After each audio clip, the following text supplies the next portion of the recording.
Hello friends, income tax के cases की series में आज जो केस हम डिस्कस करेंगे वो इस चीज़ को लेकर के है कि यदि किसी एसएससी के यहाँ कोई सर्वे होता है और उस सर्वे के अंदर उस एसएससी का एम्प्लॉय ये स्टेटमेंट देता है कि एसएससी ने सारी सेल्स अपनी सेल बुक के अंदर नहीं दिखाई है या अपने बुक्स ऑफ अकाउंट्स के अंदर नहीं दिखाई है, और एसएससी का एम्प्लॉय कोई ऐसी स्टेटमेंट देता है कि एसएससी ने कोई रेफरल फीस डॉक्टर्स को पे की है, तो क्या खाली स्टेटमेंट के बेसिस पर, जहां पर कोई भी इंक्रिमिनेटिंग मटेरियल ये नहीं मिला कि एसएससी ने कोई रेफरल फीस दी है या एसएससी ने थ्रू आउट द ईयर अपनी सेल्स को सुप्रेस किया है,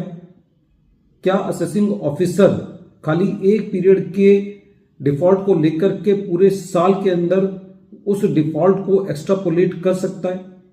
यही इशू चंडीगढ़ आईटीएटी ने अपने एक case Shrimati Saroj Gupta versus assistant commissioner of income tax के केस में डिसाइड की। ये case 134 ITR tribunal page number 644 पर रिपोर्ट हुआ और इस केस का जजमेंट 7 अक्टूबर 2025 को आया। प्रेजेंट केस के अंदर एसएससी का एक मेडिकल डायग्नोस्टिक सेंटर है। एसएससी के यहां सेक्शन 133A के अंदर सर्वे हुआ। उस सर्वे के अंदर जो सर्वे टीम थी उसने कुछ पर्टिकुलर पीरियड के लिए, जैसा कि प्रेजेंट केस में 2 अप्रैल 2018 से लेकर के 28 अप्रैल 2018 तक और 22 सितंबर 2018 से लेकर के 13 दिसंबर 2018 तक कुछ पेशेंट रजिस्टर और बिल बुक्स को कंपेयर किया और ये पाया कि जो पेशेंट रजिस्टर्स के अंदर जो एंट्री थी वो सारी बिल बुक्स में नहीं थी। अकॉर्डिंगली जो सर्वे टीम थी उसने एसएससी के एम्प्लॉय की स्टेटमेंट लिया और एम्प्लॉय ने ये स्टेटमेंट दिया कि खाली 10 से 15% पेशेंट ऐसे हैं जो कि बिल मांगते हैं और जो बिल मांगते हैं खाली उन्हीं को बिल इशू किया जाता है और बाकी के जो बिल हैं और जो पेशेंट से पैसा लिया गया है, जो पेशेंट रजिस्टर में है, उनके बिल नहीं बनाए जाते और खाली 10 से 15% तक ही जो पेमेंट आती है उसके बिल बनाए जाते हैं।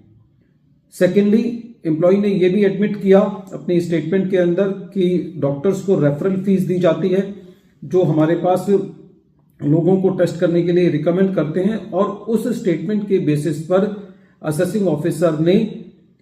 असेसमेंट के दौरान जो जितने पीरियड का पेशेंट रजिस्टर और बिल बुक मिले थे उसके बेसिस पर पूरे साल की फिगर को एक्स्ट्रापोलेट करके अप्लाई करके ये पाया कि एसएससी ने 1.77 करोड़ की सेल कम दिखाई है और उसके ऊपर 41.94 करोड़ का एडिशन एसएससी की इनकम में किया। असेसिंग ऑफिसर ने एसएससी के एम्प्लॉय की स्टेटमेंट के आधार पर एक और एडिशन किया और ये कहा कि जो डॉक्टर्स को रेफरल फीस दी जाती है वो सेक्शन 37 सबसेक्शन 1 में अलाउएबल नहीं है, और असेसिंग ऑफिसर ने टोटल फीस का 2 करोड़ रुपए का 25% सेक्शन 37 के अंदर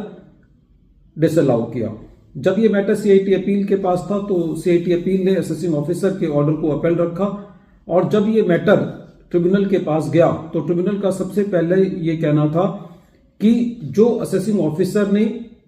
एक पर्टिकुलर पीरियड का डिफॉल्ट लेकर के, जिसके लिए डिफॉल्ट पाया गया है, पूरे साल का एक्स्ट्रापोलेशन किया है वो अलाउ नहीं है। सेकेंडली, ट्रिब्यूनल का ये कहना था कि जो सर्वे टीम थी उसको खाली एक पर्टिकुलर पीरियड के लिए ही कुछ इंक्रिमिनेटिंग मटेरियल मिला है, तो खाली उस पीरियड के लिए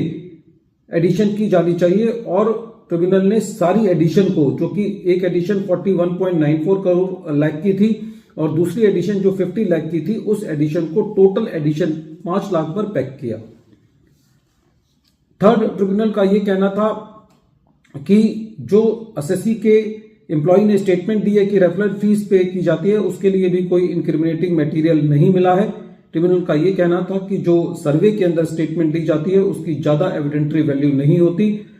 इस केस को इस तरीके से देखा जाना चाहिए कि यदि स्टेटमेंट ना हो तो उसके अलावा रेवेन्यू के पास कौन सा एविडेंस है जिसके बेसिस पर एडिशन जस्टिफाइड है, और मोर ओवर क्योंकि प्रेजेंट केस में जो रेवेन्यू ने एसएससी को उसके जो एम्प्लॉय की स्टेटमेंट थी उसको क्रॉस एग्जामिनेशन का मौका नहीं दिया, तो उसके आधार पर भी जो एडिशंस है वो जस्टिफाइड नहीं है और एडिशंस को खाली 5 लाख तक रिस्ट्रिक्ट किया। फ्रेंड्स, इस केस से ये बात सामने आती है कि मेन क्रक्स जो स्टेटमेंट्स का ये है कि ये देखा जाना चाहिए कि स्टेटमेंट्स के अलावा रेवेन्यू के पास क्या है जो ये सजेस्ट करता है कि एसएससी की इनकम असेस होने से रह गई है। वीडियो के अंत में एक बार फिर मैं केस का नाम रिपीट कर रहा हूं। केस का नाम है Shrimati Saroj Gupta versus assistant commissioner of income tax और ये case 134 ITR tribunal page number 644 पर रिपोर्ट हुआ और इस केस का जजमेंट 7 अक्टूबर 2025 को आया। Thank you friends.